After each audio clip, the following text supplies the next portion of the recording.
ವಾಯುದೇವರು ಮಾಡುವ ಕರ್ಮಗಳು ಅಂದರೆ ಏನು? ಸಕಲ ವೇದೋಕ್ತ, ಮೊದಲೊಮ್ಮೆ ಕೇಳಿದ್ದೀರಿ ಇದರ ಬಗ್ಗೆ ನೀವು. ಸಕಲ ವೇದೋಕ್ತ ಕರ್ಮಗಳನ್ನು ಮಾಡುತ್ತಾರೆ. ಸರ್ವಕರ್ಮಕರ್ತ ರಾಯರು ಹೇಳ್ತಾರೆ ಪ್ರಾತಃ ಸಂಕಲ್ಪ ಗದ್ಯದಲ್ಲಿ. ಎಲ್ಲ ಕರ್ಮಗಳನ್ನು ಮಾಡುತ್ತಾರೆ ಅವರು. ವಿಹಿತವಾದದ್ದು, ನಿಷಿದ್ಧ ಅಂತ ಅರ್ಥ ಅಲ್ಲ, ವಿಹಿತವಾದ ಸಕಲ ಕರ್ಮಗಳನ್ನು ವಾಯುದೇವರು ಮಾಡ್ತಾರೆ. ಒಂದಲ್ಲ ಎರಡಲ್ಲ, ಅಂದರೆ ನಾನ್ ಸ್ಟಾಪ್ ಅಂತ ಅರ್ಥ. 24x7 ಅಂತೀರಲ್ಲ, ಆ ತರಹ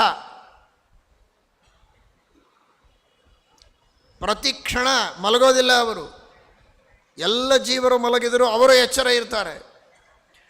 ಆ ರೀತಿ 24 ತಾಸು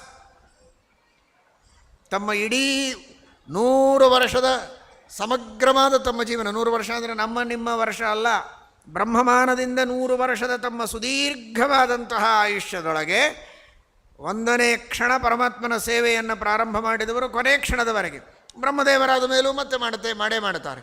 ಈ ರೀತಿ ನಿರಂತರ ಕರ್ಮಗಳನ್ನು ಮಾಡಿದರೂ ಒಂದೂ ಫಲದ ಅಪೇಕ್ಷೆ ಪಡೋದಿಲ್ಲ ಅನ್ನೋದು ಬಹಳ ದೊಡ್ಡ ಮಾತು. ಒಂದೆರಡು ಕರ್ಮ ಮಾಡಿದರೆ ಫಲಾಪೇಕ್ಷೆ ಪಡೋದಿಲ್ಲ ಅನ್ನೋದು ದೊಡ್ಡದಲ್ಲ. ಕರ್ಮ ಮಾಡದೇ ಇರೋದಿಲ್ಲ, ಮಾಡ್ತಾರೆ. ಮಾಡೋದು 1 2 ಅಲ್ಲ, ಅನಂತ ಕರ್ಮಗಳನ್ನು ಮಾಡ್ತಾರೆ. ಆದರೂ ನ ಕಾಮಿ ತಥಾಪಿ ನ ಅಕರ್ಮಕೃತ. ಕರ್ಮಕೃತ ಅಂತ ಹೇಳಿದರೆ ಅಷ್ಟು ಜೋರು ಬರ್ತಿರಲಿಲ್ಲ, ಅದಕ್ಕೆ ದ್ವೌನಯೋ ನ ಅಕರ್ಮಕೃತ, ಕರ್ಮ ಮಾಡದೇ ಇಲ್ಲ, ನಿರಂತರ ಮಾಡುತ್ತಾರೆ. ಆ ಅತಿಶಯವನ್ನು ತಿಳಿಸೋದಕ್ಕೆ 2 ಬಾರಿ, ಮಾಡೋದಿಲ್ಲ ಅಂತಲ್ಲ, ನಿರಂತರವಾಗಿ ಮಾಡ್ತಾ ಇರ್ತಾರೆ.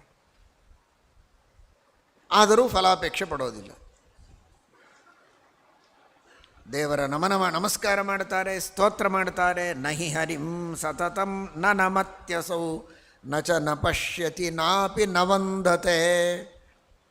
ಇದನ್ನೇ ತೋರಿಸ್ತಾರಲ್ಲಿ. ಒಂದು ಕ್ಷಣನೂ ನಮಸ್ಕಾರ ಮಾಡದೇ ಇಲ್ಲ, ಸ್ತೋತ್ರ ಮಾಡದೇ ಇಲ್ಲ, ಅವರ